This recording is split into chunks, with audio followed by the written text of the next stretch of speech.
কেন্দ্রীয় স্বরাষ্ট্রমন্ত্রী অমিত শাহের আসন্ন ত্রিপুরা সফরকে ঘিরে রাজ্য জুড়ে শুরু হয়েছে জোর প্রস্তুতি। সীমান্ত নিরাপত্তা, অনুপ্রবেশ রোধ এবং আইন শৃঙ্খলা পরিস্থিতি পর্যালোচনার লক্ষ্যে আগামী 5 জুন তার রাজ্য সফরকে অত্যন্ত গুরুত্বপূর্ণ হিসেবে দেখছে প্রশাসন।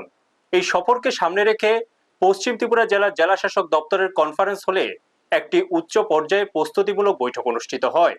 বৈঠকে জেলা প্রশাসন, পুলিশ এবং বিএসএফ এর শীর্ষ আধিকারিকরা উপস্থিত ছিলেন।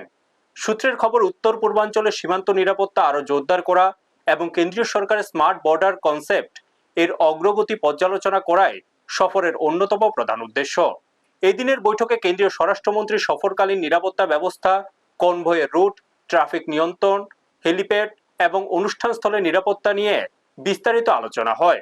জেলা শাসক সংশ্লিষ্ট দপ্তরগুলিকে প্রয়োজনীয় সমন্বয় নিশ্চিত করে সফর নির্বিঘ্ন করতে নির্দেশ দেন। পাশাপাশি সীমান্তবর্তী এলাকায় অনুপ্রবেশ রোধ, নিরাপত্তা ব্যবস্থার উন্নয়ন এবং এই সংক্রান্ত বিভিন্ন তথ্য রিপোর্ট কেন্দ্রীয় স্বরাষ্ট্রমন্ত্রীর সামনে উপস্থাপনের প্রস্তুতি নিয়েও আলোচনা করা হয়। বৈঠকে সফরের প্রতিটি খুঁটিনাটি বিষয় পর্যালোচনা করা হয়। বিশেষ করে বিএসএফ ও প্রশাসনের মধ্যে সমন্বিত নিরাপত্তা ব্যবস্থা গড়ে তোলার উপর গুরুত্ব আরোপ করা হয়েছে।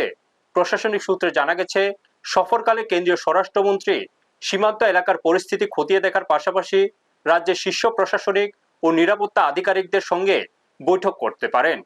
আগরতলা থেকে শিলং যাওয়ার পথে এই সফর উত্তর পূর্বাঞ্চলে কেন্দ্রীয় সরকারের নিরাপত্তা নীতির দৃষ্টিকোণ থেকে তাৎপর্যপূর্ণ বলে মনে করছেন রাজনৈতিক বিশ্লেষকরা।